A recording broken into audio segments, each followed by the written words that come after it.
చేసుకుందాం.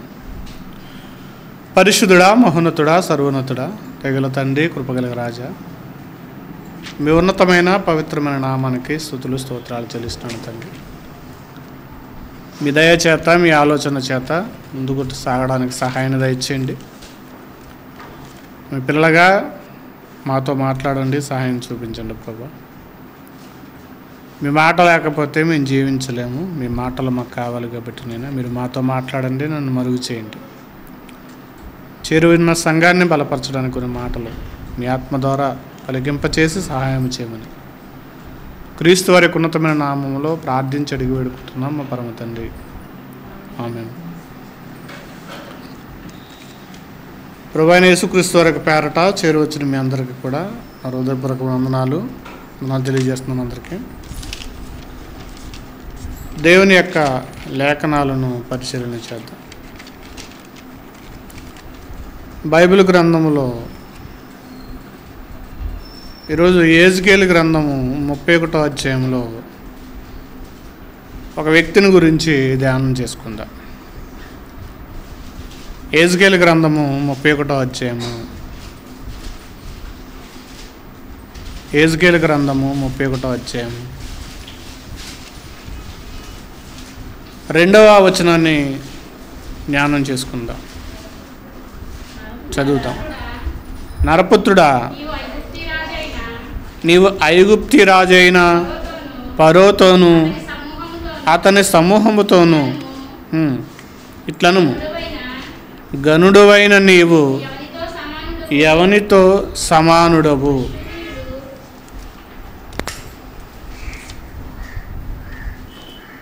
ఇక్కడ యెహెజ్కేలు గారికి వచ్చిన ఒక ప్రవచనం, దేవుని యొక్క ప్రవచనం. యెహెజ్కేలు ఐగుప్తి రాజైన ఫరోతో మాట్లాడాలి. ఆ ఫరోకి నేను చెప్పమన్న మాటలు చెప్పు అని దేవుడు సెలవిచ్చినప్పుడు ఫరో దగ్గరికి వెళ్ళి ఫరోకి ప్రవచనం ఎత్తి మాట్లాడుతున్నాడు. ప్రవక్తలు అంటే కనుక వాళ్ళకి భయం అనేది ఉండకూడదు, చస్తామన్న దిగులు అనేది ఉండకూడదు, చంపేస్తారన్న భయం అసలు ఉండకూడదు. ప్రవక్తలు ప్రజలకు ఏదైతే అవసరమైనదో, ఏదైతే మేలుకరమైనదో, ఏదైతే కీడుగా ఉన్నదో ప్రతి విషయాన్ని కూడా చెప్పాలి. తెలియజేస్తేనే ప్రజలు అనేవాళ్ళు బాగుపడతారు, రాజులు అనేవాళ్ళు కూడా బాగుపడతారు. ఈరోజు సమాజం అంతా కూడా ఏదైనా ఒక కొత్త వింత అనేది వస్తే కనుక ఆ వింత కోసం ఏమో చేస్తున్నారంటే ప్రాకులాడుతున్నారు. వింతలు కావాలి. ఈ మధ్యకాలంలో ఎక్కువగా యూట్యూబ్లో కనబడుతున్న ఒక న్యూస్ ఏంటంటే కనుక ఒక అఘోరి, ఒక గే అంటే ఒక నపంసకుడు, ఒక కొజ్జోవాడు అని అంటారు. అలాంటి ఒక వ్యక్తి సమాజంలోనికి వచ్చేటప్పటికి అతన్ని ప్రతి ఛానల్, యూట్యూబ్ ఛానల్ కూడా, న్యూస్ ఛానల్ కూడా వాళ్ళ యూస్ కోసం ఏం చేస్తున్నారంటే అతన్ని పబ్లిసిటీ ఎక్కువ చేశారు. పబ్లిసిటీ చేయాల్సిన విషయాలు పక్కన పెట్టేసి ఈరోజు సమాజానికి లేని విషయాలు, అవసరం లేని విషయాలు అంటే అవసరం లేని చెత్తంతా కూడా ఈరోజు సమాజానికి తీసుకొస్తున్నారు. అవసరం లేని విషయాల మీదకున్న జనానికి ఉన్న శ్రద్ధ ఇంత అంతా కాదు. అవసరం ఉన్న విషయాన్ని అయితే అస్సలు పట్టించుకోరు. అవసరం లేని విషయాల మీద జనానికి ఉన్న క్యూరియాసిటీ, వాళ్ళకున్న ఆసక్తి, చాలా ఆసక్తి ఉంటుంది. దేవుడు ఒక విషయాన్ని చెప్తున్నాడు యెహెజ్కేలుని పంపించి. యెహెజ్కేలు సమాజానికి కాదు, ఫరో రాజుకు కావాలి, రాజుకు చెప్పాలి. ఎలాంటి విషయం అంటే కనుక ఇదిగో అతడుకున్న గర్వాన్ని బట్టి, అతడుకున్న సొగసును బట్టి, లేదా అతనుకున్న ధైర్యాన్ని బట్టి అతడు ఏం చేస్తున్నాడంటే కనుక గర్వపడుతున్న ఆ ఐగుప్తి రాజుతో నువ్వు ఫరోతో ఒక విషయాన్ని చెప్పాలి. ఒక వ్యక్తి తనకున్న గొప్పతనాన్ని బట్టో, అందాన్ని బట్టో, ఐశ్వర్యాన్ని బట్టో, తనకు కలిగిన ఖ్యాతిని బట్టో ఒక వ్యక్తి గర్వపడతాడు. కానీ అది ఎలాంటిది అని దేవుడు చెప్పన్నాడంటే కనుక అక్కడ చెప్తున్నాడు, నరపుత్రుడా, నీవు ఐగుప్తి రాజైన ఫరోతో అతని సమూహంతో నిట్లను గనుడవైన నీవు ఎవనితో సమానుడవు. గనుడే, గొప్పోడే. ఎవనితో సమానుడవు? ఎవనితో సమానుడు? నీకున్న గొప్పతనం ఏంటి అని అంటే కనుక ఫరో సైన్యానికి, ఫరోకున్న గొప్పతనం లేదా ఫరో గర్వించే విధానం ఏంటంటే కనుక అతనుకున్న సైన్యం, రథాలు, అతనుకున్న అశ్వమేధం. అందుకే ఆ పరమగీతాల్లో కూడా ఒక విషయాన్ని, ఫరో సైన్యాన్ని గురించి మాట్లాడడానికి ఒక విషయాన్ని అంటే ప్రస్తావన తీసుకొస్తాడు పరమగీత గ్రంథకర్త. ఆ సైన్యాన్ని ప్రస్తావిస్తాడు. పరమగీతాల గ్రంథం 1వ అధ్యాయము 9వ వచనంలో అంటాడు, నా ప్రియురాల ఫరో యొక్క రథ అశ్వములతో నిన్ను పోల్చెదను అంటాడు. ఫరో యొక్క రథ అశ్వములు, రథము యొక్క గుర్రాలు. ఐగుప్తిలో ఉన్న ఆ గుర్ర సంపద అనేది, ఆ అశ్వం అనేది, ఆ గుర్రాలతో ఆ స్వారీ చేయడం కానీ, ఆ యుద్ధం చేయడం కానీ, లేదా ఆ రథాలను తీసుకుని వెళ్ళి సైన్యాన్ని తీసుకుని వెళ్ళే విషయం మనకు కనబడుతుంది. ఐగుప్తీయులను, మన ఇశ్రాయేలీయులు మోషే నడిపించడానికి వెళ్ళినప్పుడు ఎర్ర సైన్యం దగ్గరికి వచ్చినప్పుడు ఫరో యొక్క రథాలతో, పదండి మనం ఇశ్రాయేలుని తరుము పట్టుకుందాం, ఇశ్రాయేలు ఎంత దూరమా పోరు, మనం వెళ్ళి తరుము పట్టుకుందాం అంటే ఇశ్రాయేలు అప్పటికే చాలా దూరం వెళ్ళిపోయినా కానీ ఫరో తనకున్న బలం ఏంటనుకున్నాడంటే కనుక తనకున్న రథాలతో, తనకున్న గుర్రాలతో ఇదిగో స్వారీ చేసి ఆ వ్యక్తులని, ఇశ్రాయేలుని మరలా పట్టుకుని వెనక్కి తీసుకుని వద్దాం, వెనక్కి తెచ్చుకుందాం అన్న ఆలోచన కలిగి రథాలను తీసుకుని వెళ్ళటం అనేది మనకు కనబడుతుంది. ఆ రథ చక్రాలు లేదా ఆ రథము, ఆ సైన్యం అంతా కూడా ఐగుప్తిలో అదే సముద్రంలో మునిగిపోవటం అనేది మనం చూస్తాం. మరి మునిగిపోయినప్పుడు మరలా ఫరో ఎలా వచ్చాడో అని అంటే కనుక ఫరోలు అనేవాళ్ళు బైబిల్లో చాలామంది ఉంటారు. ఐగుప్తి యొక్క రాజుకు పేర్లుకున్న ఆ గుర్తు, ఆ రాజుకున్న టీవీతనానికున్న పేరు ఏంటంటే కనుక ఫరో నెక్ అని ఇంకా కొన్ని పేర్లు ఉంటాయి బైబిల్లో. మరలా క్రొత్త నిబంధనలో కూడా యేసుక్రీస్తు వారి యొక్క జనన విధానంలో ఇందాక చదివిన మత్తయి సువార్తలో కూడా ఫరో కనిపిస్తాడు. అక్కడ ఫరో కనిపిస్తాడు. ఫరో అనేది రాచరిక వ్యవస్థకు సంబంధించిన ఒక నేమ్. ఆ పేరు అనేది తండ్రుల నుంచి అనేక మందికి అలా వస్తూనే ఉంటుంది, అలా పితరుల నుంచి అలా వస్తూనే ఉంటుంది, పితరుల నుంచి వస్తూనే ఉంటుంది. ఐగుప్తి రాజులకున్న పేరే ఫరో.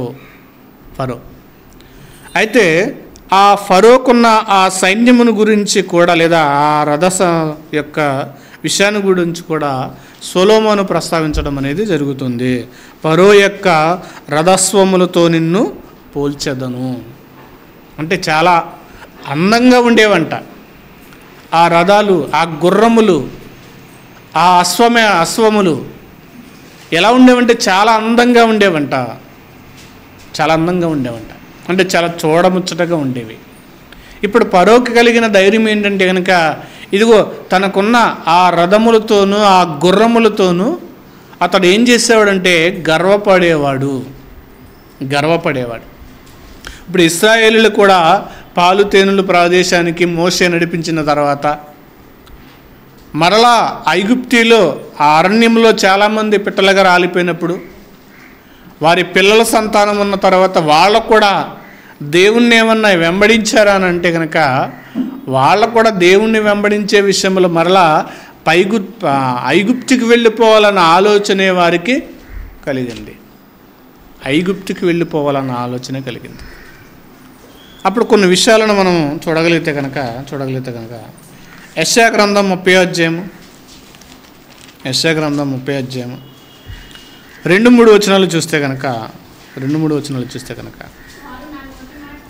వారు నా నోటి మాటను విచారణ చేయక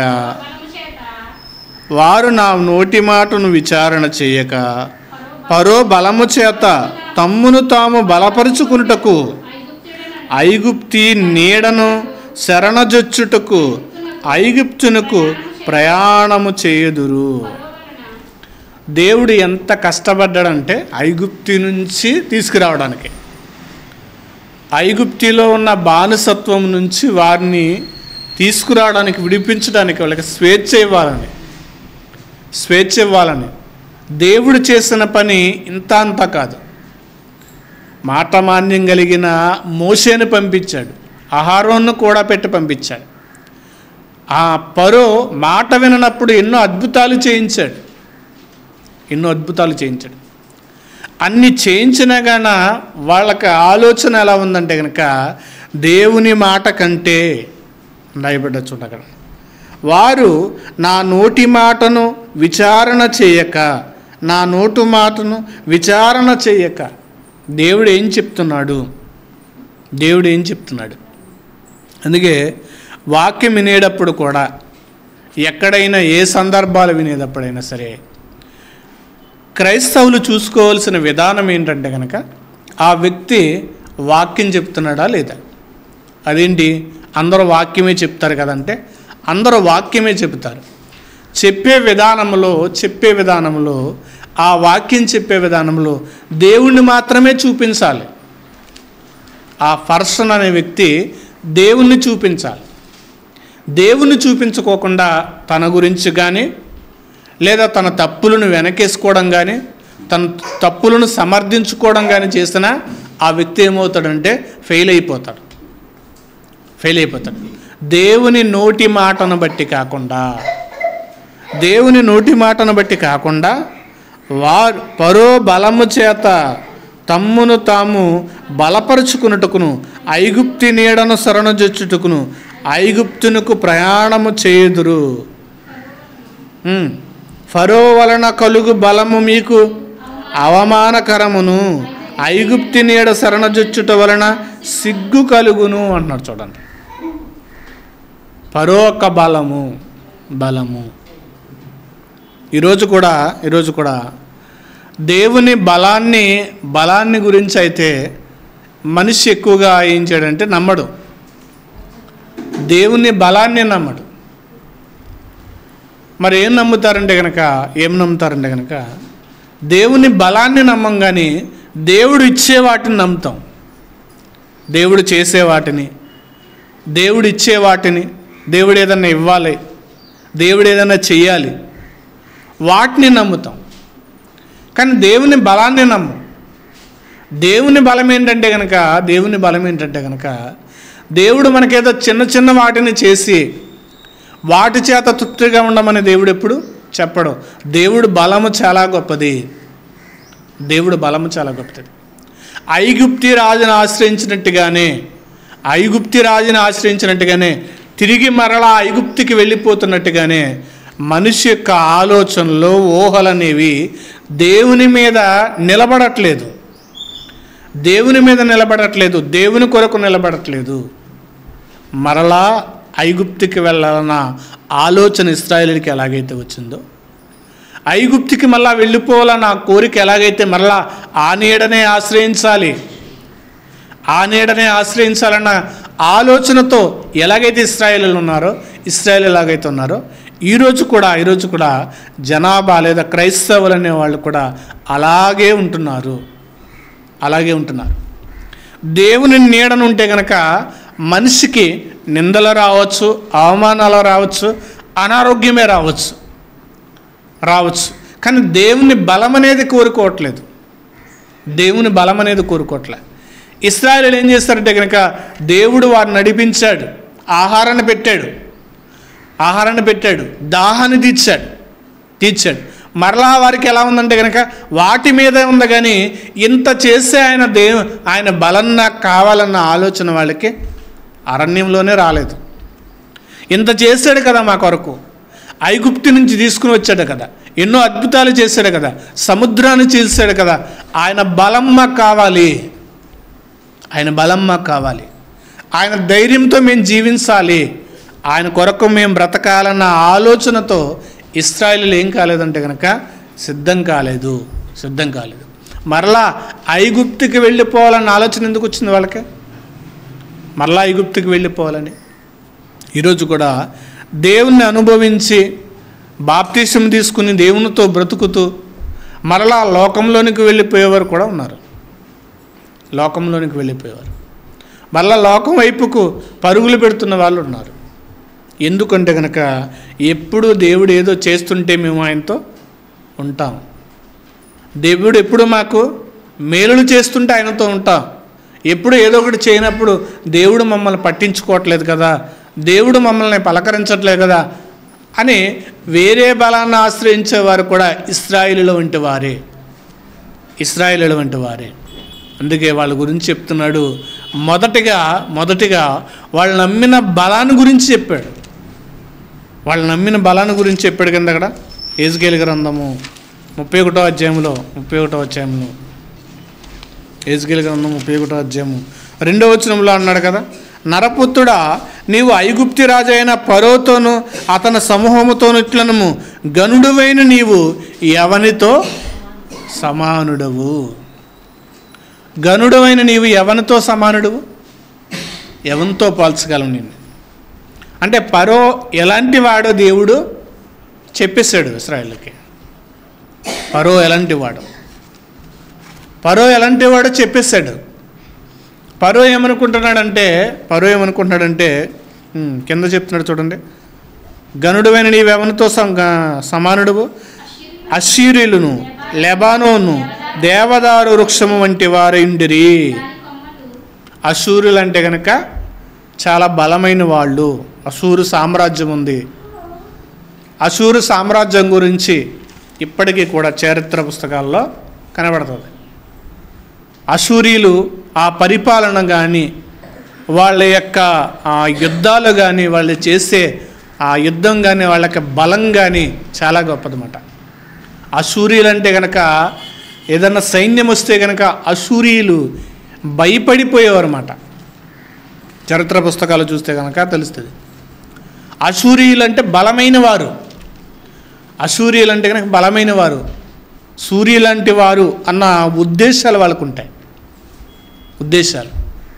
వాళ్ళకి ఇంకా వాటమి అనేది లేదు అనే ధీమాగా ఉండేవారు. అలాంటి వారు అశ్షూరీయులు.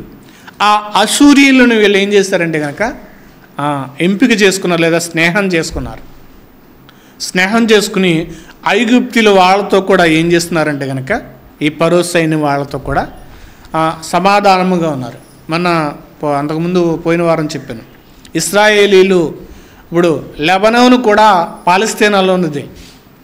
లెబనోను, హెజ్బొల్లా, ఇప్పుడు హెజ్బొల్లా, లెబనోను, ఇరాన్ అనేవి 3 దేశాలు కూడా ఏమైనవంటే కనుక కలిసిపోయినవి. దేనికోసమంటే ఇశ్రాయేల్ మీద యుద్ధం చేయడానికి ఆ 3 దేశాలు ఒకటైనవి. అయినా సరే ఇజ్రాయెల్ దేశాన్ని ఏమీ చేయలేకపోతున్నాయి. ఇప్పుడు అదేవిధంగా అలాగే అశ్షూరీయులను లెబనోను దేవదారు వృక్షము వంటి వారంట. దేవదారు వృక్షం అంటే కనుక చాలా ఎత్తైన వృక్షాలు. ఇప్పుడు దేవుడు అశ్షూరు రాజును గురించి కూడా మాట్లాడుతూ ఏమంటాడంటే, అక్కడికి వెళితే మళ్ళా కొంచెం టాపిక్ అవుతుందేమో. అశ్షూరి కూడా చాలా గర్వంగా కలిగిన వాడు.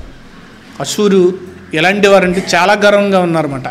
లెబనోను ఎంత హైట్గా ఉందంటే నేను చాలా ఎత్తుగా ఉన్నానని ఎంత గర్వం కలిగి ఉందో అంత గర్వాన్ని దేవుడు ఏం చేస్తాడంటే అణిచేశాడు. ఇక్కడ అశ్షూరీయులు ఎలా ఉన్నారంటే లెబనోను దేవదారు వృక్షమై ఉండినట్లు దాని కొమ్మలను శృంగారములుగాను దాని గుబుర్లను దాని కొన బహు ఎత్తుగా ఉన్నందున మేఘముల వరకు అంటెను. నీళ్ళుండటం అన్ని సమృద్ధిగా ఉన్నాయి లెబనోనికి, ఆ వృక్షాలకు. ఇప్పుడు చూస్తే కనుక ఎడారి భూమిగా అయిపోయింది ఇది. అంటే ఇప్పుడు ఐగుప్తి రాజు ఫరో ఆ అశూరులను వెనకేసుకుని, లేదా ఆ అశూరు ఉన్న సైన్యాన్ని బట్టి ఏమనుకున్నాడంటే నాకంటే గొప్పగా ఏముంది, తనకున్న యుద్ధ రౌతులను చూసి, ఆ యుద్ధ గుర్రాలను చూసి, ఆ అశ్వాలను చూసి, ఇగో నాకంటే గొప్పగా ఉన్నవాడు ఏరి అని ఫీల్ అయినవాడు ఇదిగో అశూరి ఎలాంటి ఐగుప్తి రాజు ఎలాంటి వాడు అని నీవు ఎవనితో సమానముగా ఎంచుదును, గనుడు అని నిన్ను ఎవనితో సమానముగా ఎంచుదును. ఇప్పుడు అంతటి యుద్ధ రైతులున్న ఆ వ్యక్తిని చూసి దేవుడు ఏమంటున్నాడంటే, యెషయా గ్రంథం మనము 30 అధ్యాయంలో చూసినట్టుగా ఆ ఐగుప్తీలు ఎవరిని నమ్ముకున్నారంటే చూడండి, ఇశ్రాయేలులు ఎవరిని ఆశ్రయించడానికి చూస్తున్నారంటే కనుక ఐగుప్తి రాజైన ఫరోను ఆశ్రయించడానికి చూస్తున్నారు. ఎవరిని వదిలేస్తారు ఇప్పుడు వీళ్ళు? దేవుణ్ణి వదిలేస్తారు. దేవుడు ఎలాంటి వాడంటే కనుక సర్వశక్తిమంతుడు. ఇప్పుడు సర్వశక్తిమంతుణ్ణి వదిలేసి ఇశ్రాయేలు ప్రజలు మరలా ఐగుప్తుకి వెళ్ళాలి. అదే చెప్తున్నాడు చూడండి. ఇక్కడ అంటున్నాడు, వారు నా నోటి మాటను విచారణ చెయ్యక లేదంటే ఫస్ట్ వచనం చదువుతాం. యెహోవా వాక్కు ఇదే, లోబడని పిల్లలకు శ్రమ, పాపమునకు పాపము కలుపుకున్నట్లు వారు నన్ను అడుగక ఆలోచన చేయుదురు, నా ఆత్మ నియమింపని సంధి చేసుకుందురు. వారు నా నోటి మాటను విచారణ చేయక ఫరో బలమ చేత తమ్మును తాము బలపరుచుకుంటిరి. ఇప్పుడు బలమైన దుర్గముగా ఉన్న దేవుణ్ణి వదిలేసి ఎలాంటి వాడిని ఎన్నుకున్నారంటే కనుక ఇశ్రాయేలీయులు లేదా యోధ జనాంగం ఫరోనంట. ఇదిగో ఇతన్ని ఇందులో గనుడుగాను పోల్చడానికి లేదు. ఐగుప్తి రాజునిదిగా ఇతడు గనుడు, ఈయన దేశాలను గెలిచాడు అనడానికి కూడా అంత పెద్ద చరిత్ర లేదు. ఇగో ఆ ఇశ్రాయేలును అయితే గనక తీసుకుని వెళ్ళిపోవడము. ఇప్పుడు ఇశ్రాయేలీలు దేవుణ్ణి వదిలేసి ఫరోను ఆశ్రయించడానికి ఫరోకున్న బలం ఏమీ లేదు. కానీ ఈరోజు కూడా మనుషులు బలము లేని వాటిని ఎక్కువగా ఆశ్రయిస్తున్నారు. బలము లేని వాటిని, శక్తి లేని వాటిని, మహిమ లేని వాటిని ఎక్కువగా ఏం చేస్తున్నారంటే కనుక ఆశ్రయిస్తున్నారు. వాళ్ళకి తెలుసు అందులో శక్తి లేదని, కానీ ఎందుకు ఆశ్రయిస్తున్నారంటే కనుక అక్కడ వాళ్ళకి స్వేచ్ఛ అనేది ఉంటుంది, విచ్చలవిడితనం అనేది ఉంటుంది. ఎవరు ఏమీ చెప్పరు. అదే క్రైస్తవులకైతే కనుక పాపం చేయకూడదు, బూతులు మాట్లాడకూడదు, అబద్ధాలు చెప్పకూడదు, తప్పుడు పని చేయకూడదు. ఈ ఆజ్ఞలు అనేవి ప్రతి ఆదివారం కూడా వినబడతాయి. మరి శక్తి లేని వైపుకు దుగ్గినికి ఏం చేసినా పర్లా. ఈ యొక్క నియమం బట్టి ఇశ్రాయేలీయులు ఎలాగైతే కనుక మరలా ఐగుప్తిని ఆశ్రయించారో క్రైస్తవులు కూడా, నేటి దేవుని పిల్లలు కూడా ఏం చేస్తున్నారంటే కనుక దేవుని ఆశ్రయించడం మానేసి, దేవుని ఆశ్రయిస్తే ఇబ్బందులు ఉంటాయి, దేవుని ఆశ్రయిస్తే నిందలుంటాయి, దేవుని ఆశ్రయిస్తే అన్ని సమస్యలు ఉంటాయి, దేవుణ్ణి ఆశ్రయించేదానికంటే ఇదిగో వేరే వ్యక్తులను ఆశ్రయిద్దామని ఆలోచన కలిగి ఉంటున్నారు. ఐగుప్తి లాంటి వారిగా మారిపోతున్నారు నేటి దేవుని పిల్లలు. చూడండి, ఇక్కడ అదే విషయం చెప్తున్నాడు అనమాట.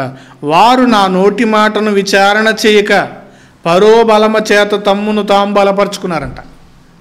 ఫరో ఎంత, ఫరో బలం ఎంత, ఆ బలాన్ని బట్టి వాళ్ళు బలపరుచుకున్నారంట. తర్వాత ఫరో బలము చేత తమ్మును తామును బలపరుచుకుంటుకు, ఐగుప్తి నీడను శరణజొచ్చుటకు ఐగుప్తునకు ప్రయాణము చేయుదురు. ఫరో వలన కలుగు బలము మీకు అవమానకరమగును. ఐగుప్తి నీడ శరణజుచ్చుట వలన సిగ్గు కలుగును అన్నాడు. చూడండి, ఐగుప్తి నీడను చేరడం వల్ల మీకేమవుతుందంటే కనుక సిగ్గు మాత్రము కలుగుతుంది. ఇంకా దేవుణ్ణి విడిచి వెనక్కి వెళ్ళిన వారికి సిగ్గు తప్ప ఏ భాగ్యము వాళ్ళకనేది రాదు. మరొక విషయాన్ని మనం చూడగలిగితే కనుక ఇదే యెహెజ్కేలు గ్రంథం 36వ అధ్యాయం 6వ వచనం చూద్దాం. ఈ యెషయా గ్రంథం 36వ అధ్యాయము 6వ వచనం చూద్దాం. 36:6లో ఫరో ఎలాంటి ఐగుప్తు ఎలాంటిదో చెప్తున్నాడు.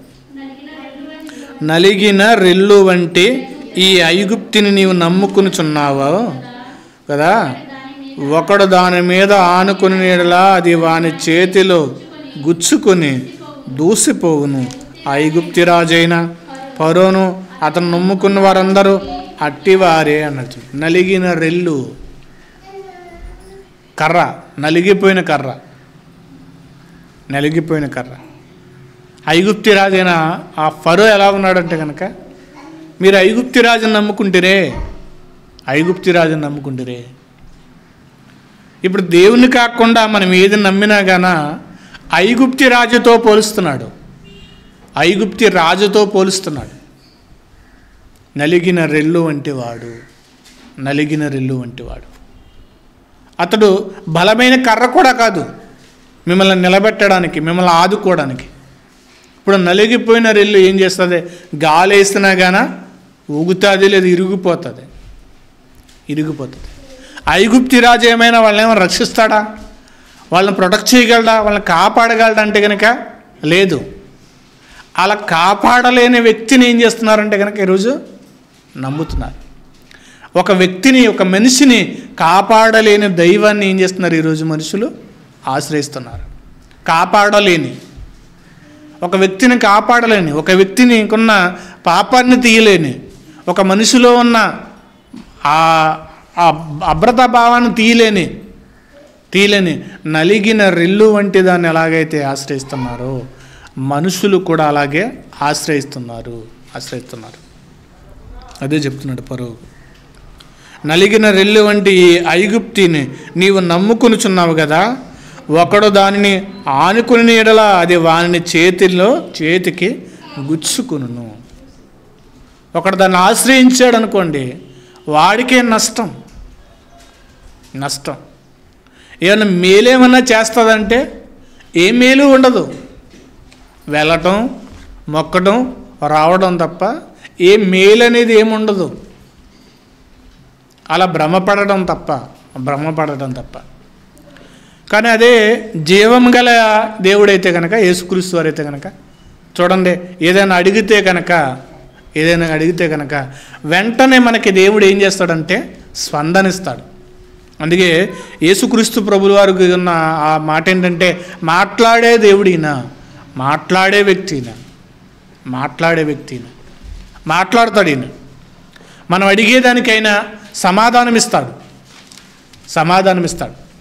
అడిగేవన్నీ చేస్తాడని కాదు, అడిగే వాటికి దేవుడు మనకి స్పందన తెలియజేస్తాడు. ఆయన ఉన్నాడు అనడానికి కొన్ని రుజువులు ఆయన ఏం చేస్తాడంటే చూపిస్తాడు. మనకున్న ఇబ్బందులు లేదా ఏదన్నా మనశ్శాంతి లేని సమయంలో ప్రార్థన చేసుకుని చూడండి.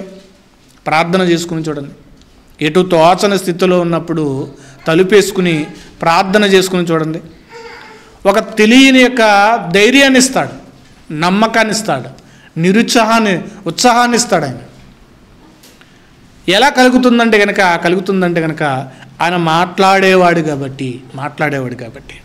ఇక్కడ ఐగుప్తి రాజుని ఇశ్రాయేలు నమ్ముతున్నారంటే కనుక నలిగిపోయిన రెల్లు వంటి వాడు దాన్ని ఆశ్రయిస్తే కనుక అదే వాడి గుచ్చుకుంటుంది, అదే వాడిని ప్రాణం తీస్తుంది.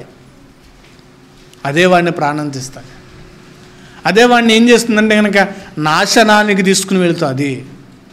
నాశనాన్ని తీసుకుని వెళ్ళే ఫరో రాజుని ఇశ్రాయేలీలు లేదా యోధ జనాంగం ఏం చేస్తున్నారంటే కనుక ఆశ్రయిస్తున్నారు. మరలా ఐగుప్తుకి వెళ్ళిపోవాలని. చూడండి, మరొక విషయాన్ని మనం చూడగలిగితే కనుక యెహెజ్కేలు గ్రంథం 29వ అధ్యాయము, యెహెజ్కేలు గ్రంథం 29వ అధ్యాయము 3వ వచనం, 29:3. ఐగుప్తి రాజైన ఫరో నైలు నదిలో పండుకున్న పెద్ద ముసలనై నేనుకు విరోధిని అన్నది. నైలు నది నాది, నేను దాన్ని కలగజేసి అని నీవు చెప్పుకొనుచున్నావే. ఆ నైలు నది ఐగుప్తీల యొక్క నియమాలు లేదా ఐగుప్తీల యొక్క ఆచారాలు ఏంటంటే కనుక ఐగుప్తులకి ఏదైనా దేవుడే. ఐగుప్తులు ఆశ్రయించేది. ఇశ్రాయేలు మళ్ళీ ఐగుప్తులకి వెళ్ళిపోవాలన్న కోరిక ఎలా పుట్టిందంటే కనుక ఐగుప్తులకున్న నియమాలు ఏంటంటే కనుక లేదా ఐగుప్తులకున్న కోరిక ఏంటంటే కనుక ఐగుప్తులు నమ్మేది ఏంటంటే కనుక ప్రతీది దేవుడే. ఈగలు, పురుగులు, చతుష్పా జంతువులు, నైలు నది, అందులో ఉన్న మొసళ్ళు, అందులో ఉన్న చేపలు, ప్రతీది కూడా ఐగుప్తులు తీసుకునే విధానం ఏంటంటే కనుక దేవుడిగా భావిస్తాడు. అందుకే దేవుడు మోషేను పంపించినప్పుడు మొదటగా ఏం చేశాడు? నీటిని రక్తంగా మార్చేశాడు. నైలు నది వల్ల వాళ్ళకి ఏం వచ్చేదంటే కనుక సారమైన పంటలు పండేవి. ఐగుప్తులంతలాగా అంత ధనరాశులతోనూ బంగారముతోనూ వాళ్ళలాగా గొప్పవారిగా ఉండడానికి గల కారణం ఏంటంటే వారికి ఉన్న సంపద, పశు సంపద. తర్వాత పశువులుంటే కనుక ఆ పశువులకి ఏం కావాలంటే నీరు ఉండాలి. నైలు నది ఉంది. నైలు నది ఉందంటే కనుక విస్తారమైన పంటలు వేసుకోవచ్చు, వరి వేసుకోవచ్చు, గడ్డి మొలుస్తుంది, విస్తారమైన పశు సంపద ఉంటుంది, గుర్రాలు ఉంటవి, ఇంకా చేపలు ఉంటవి. వాటన్నిటినీ కూడా ఐగుప్తులు ఎలా భావిస్తారంటే దేవుడిగా భావిస్తారు ఐగుప్తులు. ఐగుప్తి ఫరోకి ప్రతీదీ కూడా వారికి దేవుడిగా మొక్కుతారు. చూడండి, కొన్ని ఏజెన్సీ ప్రాంతంలో వెళ్ళినప్పుడు కూడా వాళ్ళు ఏదైనా పంట కోయాలంటే కనుక ఆ కొండ విషయాల్లో వాళ్ళకు కూడా ఏం చేస్తారంటే జాతరలు అనేవి చేస్తారు. ప్రతి పండగకు కూడా ఒక్కొక్క జాతర అనేది వాళ్ళు పెట్టుకుంటారు. ఎందుకంటే వాళ్ళు నమ్మేది ఏంటంటే కనుక అక్కడున్న ఏదో ఒకటి ఉంటుంది శక్తి అని వాళ్ళు భావిస్తారు. ఇంకా వాళ్ళకి ఏ విషయాలు చెప్పినా కానీ వినే ఆలోచనలో ఇంకా రారు. కొంతమంది ఉంటారు. అలా ఐగుప్తి రాజు కూడా నైలు నది నాది, నైలు నదును బట్టి ఐగుప్తి రాజు ఏం చేశాడంటే గర్వపడేవాడు. అలా ఐగుప్తి రాజుని గురించి దేవుడు అన్నాడు, ఐగుప్తి రాజు అయిన ఫరో నైలు నదిలో పండుకొని ఉన్న పెద్ద ముసలి, నేను నీకు విరోధిని, నైలు నది నాది, నేను దాన్ని కలగజేస్తునని నీవు చెప్పుకొనుచున్నావే. నేను నీ దవడలకు గాలము తగిలించి నీ నదులను, చేపలను, నీ పొలుసులను అంటజేసి నైలులో నుండి నిన్నును నీ పొలుసులకును అంటిన నైలు చేపలన్నిటినీ బయటకు లాగేదను అన్నారు. చూడండి, అందుకే ఇప్పుడు ఈరోజు నైలు నది అనేది కొడితే కనుక గూగుల్లో కొడితే కనుక అంత ఎండిపోయి ఉన్నది, ఎడారి భూమి అయిపోయింది. ఈరోజు పంటలు లేవు. అందుకే ఐగుప్తికి వెళ్ళాలంటే కనుక ఇప్పుడు ఆ పిరమిడ్లు చూడాలంటే కనుక ఇప్పుడు ఎలా ఉంటామంటే మ్యూజియంలా ఉందంట. ఇప్పుడు మ్యూజియంలో అంటే మనం వెళ్ళి అక్కడ దగ్గరికి వెళితే కనుక ఆ శిథిల వ్యవస్థలు పడిపోతాయని దగ్గరికి వెళ్ళనివట్లా. ఆ పిరమిడ్ చూడాలంటే కనుక దూరం నుండి చూసి ఫోటో దిగి వచ్చేటివి. మొత్తం ఎండిపోయింది, దానిలో ఉన్న సారం అంతా కూడా అయిపోయింది. దేవుడు చెప్పినట్టుగానే ఏమైందంటే కనుక తన సారం అంతా పోయింది. ఇప్పుడు నైలు నది అంతా కూడా ఎండిపోయింది. ఇప్పుడు అక్కడ ఉన్న ఐగుప్తి కూడా శిథిల వ్యవస్థకు వచ్చేసింది. ఐగుప్తి అంతా కూడా శిథిలావస్థకు వచ్చేసింది. ఇప్పుడు ఇక్కడ దేవుడు చెప్తున్నది ఏంటంటే ఐగుప్తి రాజు ఒక ముసలిని పోలిగా ఉన్నాడు. ముసలంటే కనుక కనికరించదు. ఈరోజు మనుషులు ఆశ్రయించేవి కూడా ఇదిగో దేవుని మాటను బట్టి కాకుండా వారు పరో బలము చేత తమను ఏం చేశారంట, బలపరుచుకున్నారంట. చాలామంది దేవుడు బలము కంటే ఎవరికన్నా బలం వచ్చినా, జ్వరం వచ్చినా, లేకపోతే ఏదన్నా జడుచుకున్నా ముందుగా ఎవరిని ఆశ్రయిస్తారంటే కనుక ఒక మాంత్రికుని కానీ లేకపోతే తాళ్ళు వేసే వ్యక్తులను కానీ ఆశ్రయిస్తారు. ఇప్పుడు దేవుడి కంటే వాళ్ళు ఏదో చేసేస్తారు, దేవుడి కంటే ఆ తాయిత్తు అనేది వాళ్ళని బలపరిచేస్తుంది అనుకుంటారు. ఏమీ ఉండదు, అందులో ఏమీ ఉండదు. ఇశ్రాయేలు యొక్క ప్రజల వలె నేటి జనం దేవుని ప్రజలకు కూడా అలాగే కనిపిస్తున్నారు. దేవుని బలం ముందు మనిషి ఏమీ ఉపయోగం ఉండదు. ఇంకా చివరగా యెహెజ్కేలు గ్రంథం 30వ అధ్యాయము 21వ వచనం.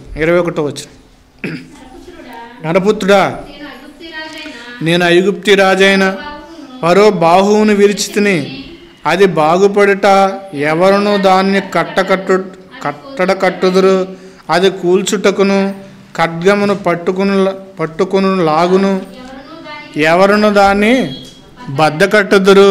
కావున ప్రభువైన యెహోవా సెలవిచ్చినదేమనగా, నేను ఐగుప్తి రాజైన ఫరోకు విరోధినై ఉన్నాను.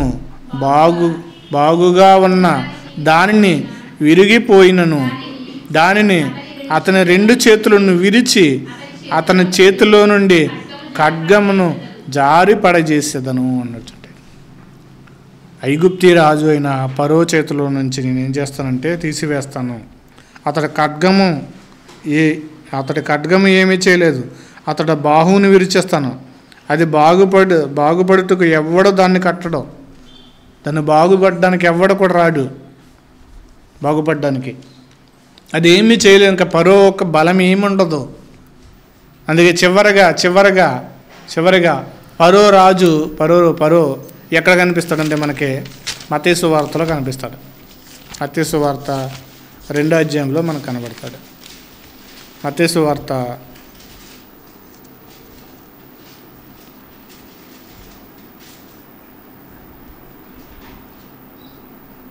క్షమించండి, ఏ రోజు కదా, ఐగుప్తి ఎక్కడ కనపడుతుందంటే మనకి ఈ 2వ అధ్యాయంలో మనకి ఐగుప్తికి వెళ్ళమని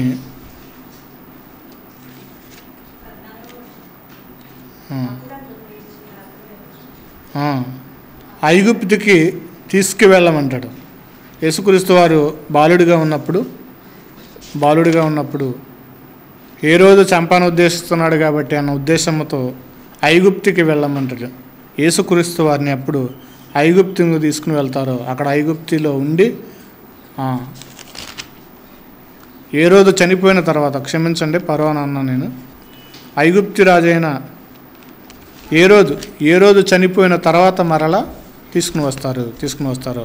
ఇలా ఐగుప్తి రాజు వల్ల లేదా ఐగుప్తి రాజైన ఫరో వల్ల ఏ బలము లేదు. ఇందాక మనం చదివినట్టుగా యెహెజ్కేలు గ్రంథం 31వ అధ్యాయం చదివి ముగించుకుందాం. నరపుత్రుడా, నీవు ఐగుప్తి రాజైన ఫరోతోను అతని సమూహముతోను ఇట్లనము, గనుడువని నీవు ఎవనితో సమానుడవు.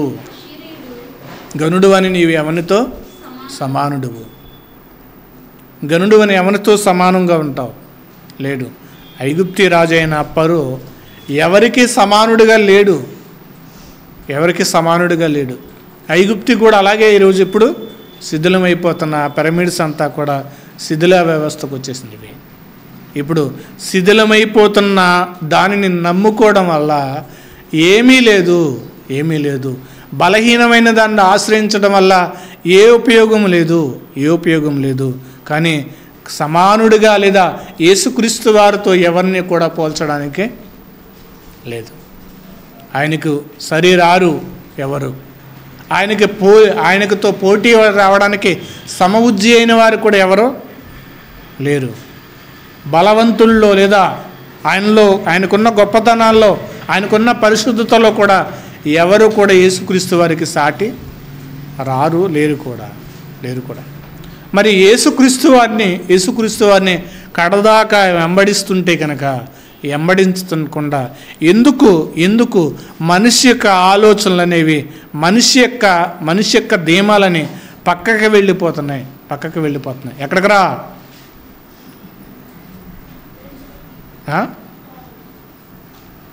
వెళ్ళిపోతున్నాం. మనిషి యొక్క ఆలోచనలన్నీ కూడా పక్కకు వెళ్ళిపోతున్నాయి. ఈరోజు ఫరోను ఆశ్రయించినట్టుగా మనము దేన్ని ఆశ్రయించినా కానీ, ఇశ్రాయేలు ఆశ్రయించినట్టుగా, ఫరోను ఆశ్రయించినట్టుగా దేనిని ఆశ్రయించినా, దేనిని నమ్మినా ఫలితం అనేది ఏమి ఉండదు. దేవుని బలాన్ని, దేవుని యొక్క మాటను మనం నమ్మితే కనుక దేవుడు మన జీవితాలకు మేలులనేవి చేస్తాడు, కనిపించేవి కాదు. దేవుడు చేస్తాడు, కనిపించేవి కాదు. ఆ కనిపించని మేలుల్లో దేవుని బలాన్ని పట్టుకోవాలి. దేవుని శక్తిని మనం ఏం చేయాలంటే తెలుసుకోవాలి. ఆ దేవుని శక్తిని తెలుసుకోవాలంటే ఎలా కనిపిస్తుందంటే, అది ఎప్పుడు మనం బలహీనులుగా ఉన్నప్పుడు, నిరుత్సాహ స్థితిలో ఉన్నప్పుడు, లేదా మనకి ఏ స్థితి మనకు తోచనప్పుడు మాత్రమే ఆ దేవుని బలం అనేది మనకు కనబడుతుంది. ఇశ్రాయేలు దేవుని బలాన్ని వెతకకుండా మరలా ఐగుప్తిని ఆశ్రయించడానికి నిశ్చయించుకున్నారు. మరలా ఐగుప్తికి వెళ్ళిపోవాలన్న కోరిక కలిగింది వాళ్ళకి. మరలా ఐగుప్తులోనే జీవించాలని కలిగింది.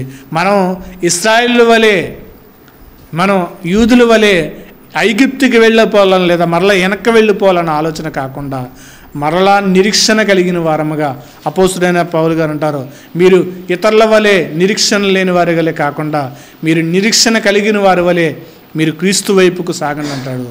మనము నిరీక్షణ కలిగిన వారముగా, మనకు నిరీక్షణ ఏంటంటే కనుక దేవుని దగ్గరికి వెళ్ళడం, దేవునితో ఉండటం, దేవుని చేరడం.